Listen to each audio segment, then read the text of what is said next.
안녕하세요. 오늘은 오토마타로 알아보는 아트풀 메이커 마인드 시간입니다. 예술가들의 발상 방법을 알아보고 오토마타라고 하는 표현 방법을 골라서 여러분들의 삶의 주제를 표현해보는 시간이에요. 예술로 배우는 재미있는 메이커 활동에 참여한 여러분들을 환영합니다. 오늘은 주제를 찾는 방법을 알아보면서 예술가들과 그리고 메이커들이 왜 그런 활동들을 하는지에 대해서 생각해보는 시간을 가질 거예요. 그리고 예술가들의 발상법인 관찰, 연상, 상상 방법이 무엇인지 알아보면서 여러분들의 생각의 씨앗을 키워볼 거예요. 마지막으로 생각을 실제 현실로 구체화해보는 표현 방법 중에 하나인 오토마타라고 하는 기계 장치에 대해서 공부해보겠습니다. 오토마타를 이루는 장치의 종류를 알아보고 작동 원리를 응용해서 여러분들의 생활 주제를 직접 만들어 볼 거예요. 오늘의 수업입니다. 주제란 무엇일까요? 주제란 작품으로 전달하려는 중심 생각을 말해요. 화가는 그림으로, 영화 감독은 영상으로, 작가는 글로 생각을 표현하지요. 지난 미술 시간을 한번 떠올려 볼까요? 첫 번째 사진을 보면 생각하는 의자, 운동장 한가운데의 의자라고 하는 설치미술 작품이 있어요. 이 작품은 어떤 의미를 담고 있었죠? 그래요.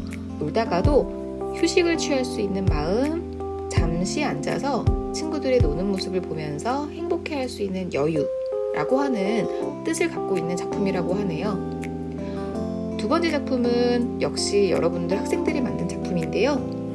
멸종위기 동물 중에 하나인 움파룸파를 만든 도자기 작품이에요. 이 작품에는 멸종위기 동물이 점점 사라지는 현실을 안타까워하면서 화분이라고 하는 생명을 기르는 어떤 그릇을 만들어 본 예쁜 마음이 담겨 있죠.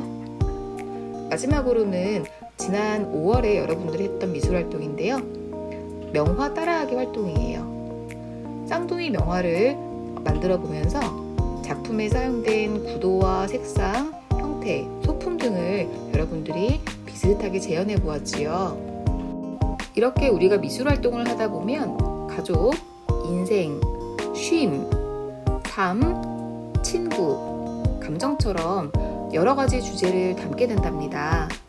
그리고 그 생각을 담아서 여러 가지 재료, 그 주제를 표현하는 방법은 세 번째 여러분들이 만들었던 쌍둥이 명화처럼 기존의 작품을 그대로 따라하는 경우도 있지만 대부분의 경우는 여러분들의 생각을 무언가에 빗대어 표현하거나 의미를 함축적으로 표현할 수 있는 소재를 찾아서 나타내요. 이런 방법을 상징과 은유라고 한답니다. 그런데 선생님, 저는 상징과 은유가 무엇인지 모르겠어요. 너무 어려워요 하는 친구들도 많이 있지요? 이럴 때에는 예술가들이 생각을 키우는 방법인 관찰, 연상, 상상의 방법을 배워보는 게 필요해요. 관찰이란 점, 선, 면, 전체적인 형태, 크기, 색상, 질감처럼 우리의 눈에 보이는 모습을 나타내는 방법이에요. 보호처럼 독특한 표현 기법의 작품도 있고 사진처럼 보이는 그대로의 모습을 자세히 사실적으로 표현한 작품도 있답니다. 화면 배경에 보이는 바나나를 한번 살펴볼까요? 바나나의 전체적인 모양은 길쭉한 모양이지요? 색깔은 어떤가요? 그리고 표면에 무늬들을 한번 살펴볼까요? 점박이 무늬가 있는 것이 보이나요? 어느 부분이 밝고 어느 부분이 어두운가요? 이렇게 보이는 것을 그대로 묘사하고 그림이나 글로 나타내는 것을 관찰의 바탕을 둔 표현 방법이라고 해요. 다음으로 연상이에요. 연상이란 연이어 떠오르는 생각을 말해요. 아까 보았던 바나나를 보고 긴 것은 기차, 기차는 빠르면 비행기, 이렇게 연달아 떠오르는 생각들을 여러분들이 이야기해 볼 수 있을 텐데요. 나도 모르는 이유로 또는 내가 배운 것이나 겪었던 일 때문에 떠오르는 생각이에요. 마지막으로 상상입니다. 아직 일어나지 않은 일이나 일어날 가능성이 적은 일을 머릿속에 그림 그리듯이 떠올려 보는 것을 말해요. 여러분들이 좋아하는 상상 중에 내가 좋아하는 사람과 같이 있는 상상, 또는 미래의 내 모습을 떠올려 보는 상상, 이런 것들이 있죠? 이렇게 색다른 생각을 할 때에는 상상뿐만이 아니라 관찰, 그리고 연상의 방법도 사용할 수가 있어요. 이렇게 생각을 발전시켰다면 그것을 직접 현실로 가지고 오는 방법이 필요한데요. 내가 가지고 있는 생각에 잘 어울리는 재료가 따로 있을 수 있고 그 재료에 알맞는 용구가 있지요. 예를 들어 내가 첫사랑의 어떤 느낌을 표현하고 싶다고 한다면 부드러운 파스텔의 느낌을 사용할 수도 있겠고, 또는 수채화 물감에 필요한 용구인 붓과 팔레트를 사용할 수 있을 거예요. 그 다음 표현 방법은 각 재료와 용구를 활용하는 다양한 응용 방법들을 이야기하는데요. 색종이라면 구기기, 접기, 찢기 같은 방법들이 있을 거고, 수채화라면 젖은 종이에 칠하기나 마른 종이에 칠하기 등등의 방법이 있겠지요. 오늘은 입체 작품의 하나인 오토마타를 만들면서 오토마타의 표현 방법 중에 하나로서 장치의 구조를 살펴보는 활동들을 해볼 거예요. 첫 단계에서는 장치의 구조를 살펴보아야 하니 여러분들이 관찰을 해야겠고요. 그 다음 크랭크라고 하는 그 장치를 배워보고 나서 장치의 움직임을 보면서 연상되는 무언가를 떠올려 볼 거예요. 그 뒤에 여러분들의 생활 주제 중에 하나를 골라서 작품의 완성된 모습을 상상해 보고 직접 만들어 보겠습니다. 오토마타를 만들어요. 크랭크는 장치가 움직이는 방향 그리고 시간을 조절하는 장치이지요. 여러분들이 사진에 보이는 것처럼 오른쪽에 손잡이를 둥글게 돌리다 보면 가운데 높이 솟아있는 그 막대기가 위아래로 움직일 거예요. 원 모양으로 레버를 돌렸는데 실제 물체는 위아래로 움직인다는 것이 매우 신기하지요? 2018년 평창 올림픽을 알리기 위해서 서울역에 설치되었던 오토마타를 살펴볼게요.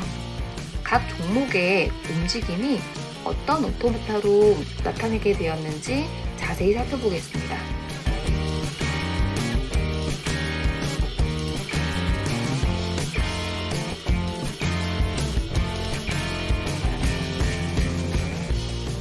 지금까지 살펴본 장치 속에서 오토마타의 장치들의 작동 방식을 살펴보았는데요. 오토마타를 구성하는 장치들에는 실제로 크랭크 외에도 캠과 기어라는 장치도 있어요.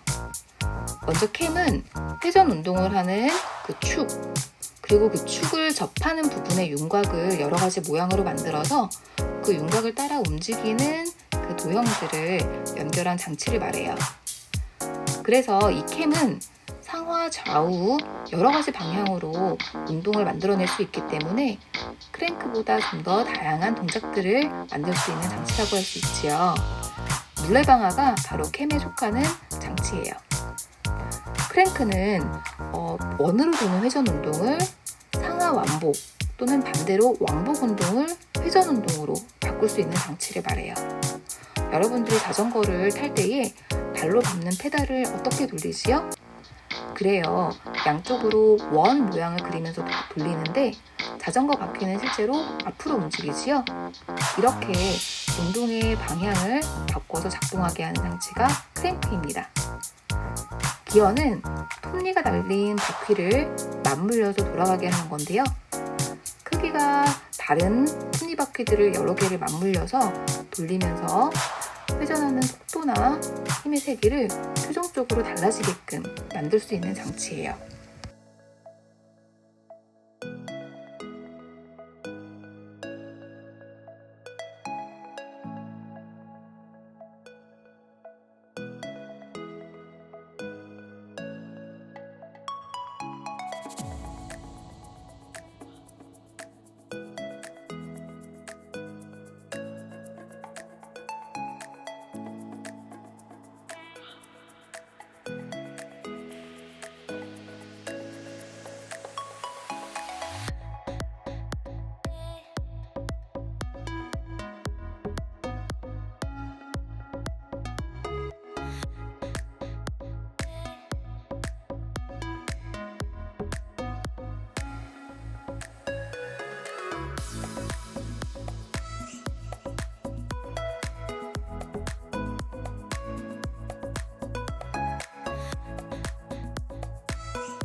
이 크랭크의 원리를 이용해서 어떤 이미지를 만들 수 있을까요?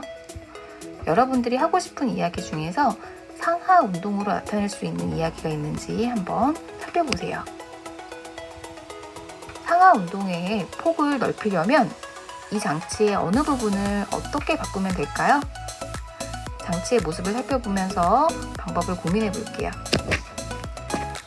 크랭크는 이렇게 회전 운동과 상하 운동을 오갈 수 있게 만들어주는 장치예요. 여기 보이는 활동들의 순서를 살펴보면서 여러분들의 이야기를 직접 상하 운동으로 움직이는 장치 오토마타로 바꾸어 볼게요. 필요한 재료는 송곳, 고무줄 2개, 구부린 철사 2개, 플라스틱 투명 컵, 스카치 테이프, 그리고 여러분들이 만들어낼 이야기에 알맞는 직접 그린 그림들이에요.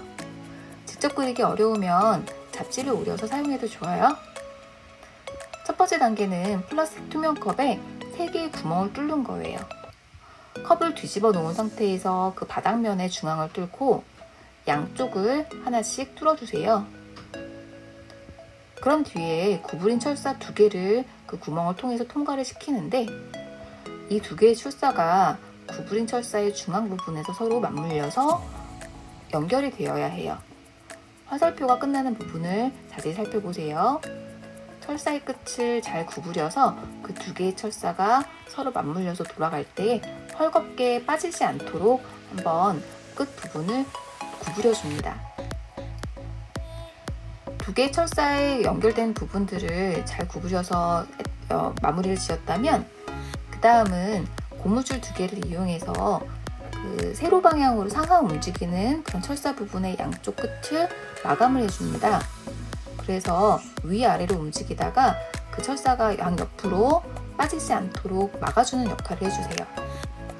마지막으로 밑바닥 부분으로 통과시켰던 철사의 끝부분에 여러분들이 직접 그린 그림들을 붙여줍니다. 완성이 되었어요. 손잡이를 잡고 열심히 돌려볼까요?